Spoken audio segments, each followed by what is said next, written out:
আসসালামু আলাইকুম, ডেইলি ব্লগে সবাইকে স্বাগতম। আজকে হঠাৎ করেই আমরা ময়মনসিংহের জয়নুল আবেদিন পার্কে ঘুরতে যাই। তো হঠাৎ করেই মনে হলো যে ঘুরে আসি, অনেক দিন ধরে যাই না। তো রিক্সায় করে আমরা যাচ্ছি, সবাই এনজয় করুন।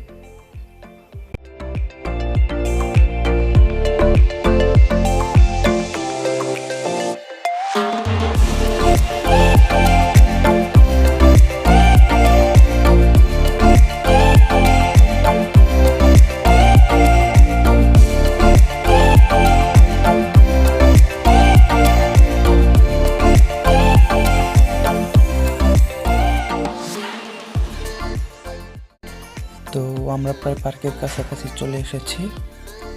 এই তো সামনে হচ্ছে ব্যাট বল চত্বর, এটা 0 পয়েন্ট থেকে এবং টাউন